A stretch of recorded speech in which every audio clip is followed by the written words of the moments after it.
Hello everyone, welcome to కథల సవ్వడి. ఈ వీడియోలో నేను అందమైన ముగ్గు వేస్తూ మీకు ఒక ఆసక్తికరమైన కథను షేర్ చేస్తున్నాను. ప్రియా దిగులుగా రూమ్లోకి రావడం చూసి దమయంతి, ఎక్కడికి వెళ్ళావు ప్రియా? ఈ చీర ఏంటి, ఈ అవతారం ఏంటి అని అడుగుతుంది. ప్రియా శోభనం పెళ్లికూతురులాగా రెడీ అయ్యి శోభనం గదిలోకి వెళ్ళాను అని చెప్పడంతో దమయంతి ప్రియను చెంపదెబ్బ కొడుతుంది. ఏం జరిగిందో చెప్పమని అడుగుతుంది. ప్రియా జరిగిన విషయం చెప్తుంది. దమయంతి, నువ్వు వెళ్ళడం అందరికీ తెలిసిందా అని అడుగుతుంది. ప్రియా ఎవరూ చూడలేదు అని చెప్పి ఎవరొచ్చినా భయపడేదే లేదు అంటుంది. దమయంతి, ఒక అమ్మాయి పెళ్లి కాకుండా అలా దొంగతనంగా శోభనం గదిలోకి వెళ్తారా? ఏం ఆలోచిస్తున్నావు, ఇంతగా ఎందుకు దిగజారుతున్నావు అంటూ కోపడుతుంది. ప్రియా, రాధకి బావకి శోభనం జరిగిపోతే ఎంత దిగజారినా లాభం లేదు మామ, వాళ్ళని విడగొట్టలేము అంటుంది. దమయంతి, అలా అని ఇలాంటి పని చేస్తావా ఇడియట్ అంటూ నాతో మాట్లాడుకు అని చెప్పి సోఫాలో కూర్చుంటుంది.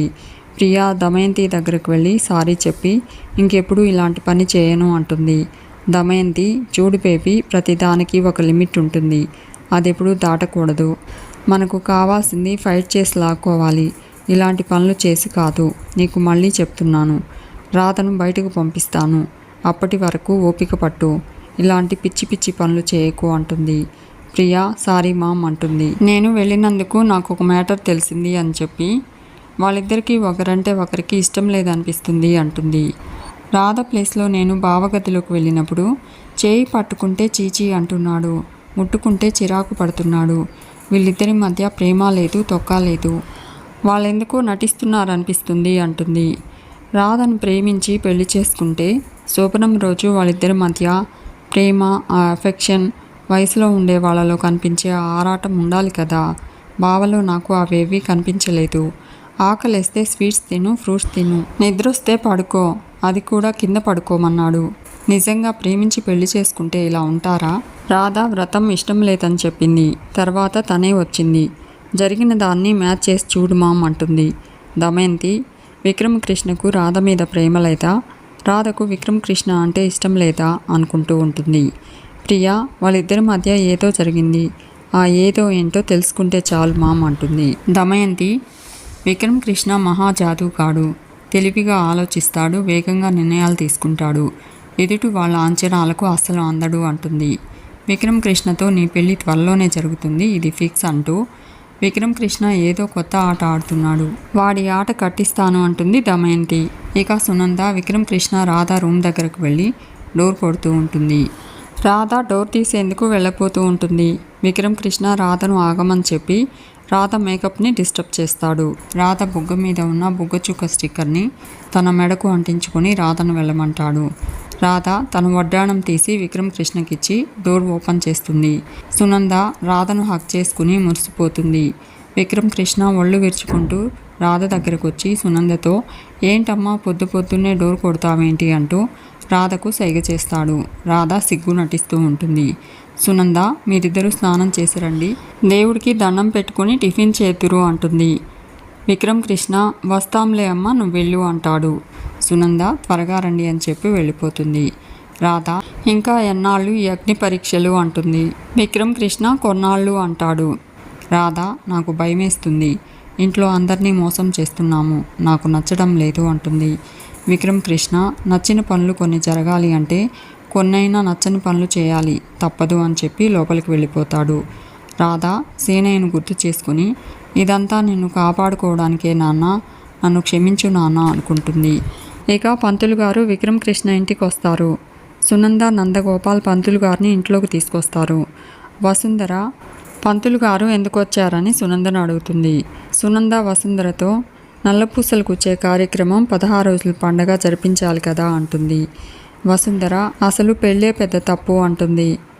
సునంద, పెళ్ళి మీకు నచ్చలేదు అనండి, అంతేకాని తప్పు అనద్దు అంటూ రాధను పిలుస్తుంది. రాధ సునంద దగ్గరకు వస్తుంది. సునంద, విక్రమ్ మేడి అని అడుగుతుంది. రాధ వస్తున్నాడు అంటుంది. సునంద పూజ ప్రారంభించమని పంతులు గారికి చెప్పి రాధను పూజ దగ్గరకు తీసుకెళ్తూ ఉంటుంది. ఇంతలో నమస్తే నమస్తే అంటూ దుర్గా ఇంట్లోకి వస్తాడు. తను రాధ ప్రేమించుకున్నామని చెప్పి రాధ తను ఉన్న ఫొటోస్ చూపెట్టి రాధ పేరును టాటూగా వేయించుకున్నానంటూ టాటూ చూపెడతాడు. రాధ తనని మోసం చేసింది అంటూ దమయంతిని న్యాయం చేయమని అడుగుతాడు. డబ్బుంటే ప్రేమను కొనేస్తుందా? డబ్బు ముందు ప్రేమ ఓడిపోతుందా? ప్రేమను గెలిపించండి, నా రాధను నాకు ఇప్పించండి ప్లీజ్ అంటూ రాధతో పాడు లోకానికి దూరంగా అడవిలో ఉండైనా బ్రతికేద్దాము అంటూ పద రాధ అంటూ రాధ చేయి పట్టుకుంటాడు. అప్పుడే వచ్చిన విక్రమ్ కృష్ణ దుర్గ చేయి పట్టుకొని మెలు తిప్పుతూ, రాధ ఒంటి మీద చెయ్యి పడితే ఆ చెయ్యి నీ ఒంటి మీద ఉండదు, ఎవర్రా నువ్వు అంటాడు. దుర్గా విక్రమ్ కృష్ణను చూసి కటౌట్ అదిరింది భయ్యా, నువ్వే రాధ మొగుడివి అంటాడు. విక్రమ్ కృష్ణ నోరు తెరిచామంటే నాలుక కత్తిరిస్తాను అంటాడు. దుర్గా నేను రాధ ప్రేమించుకున్నాము, నా రాధని నువ్వు కబ్జా చేశావు, రాధను నాకిచ్చేయి భయ్యా అంటూ రాధతో నువ్వు చెప్పు రాధ అంటాడు. రాధ వాడు అబద్ధాలు చెప్తున్నాడు, పెద్ద వేస్ట్ ఫెలో, వీడి మాటలు నమ్మకండి అంటుంది. విక్రమ్ కృష్ణ దుర్గను బయటకు లాక్కెళ్ళి గెంటేస్తాడు.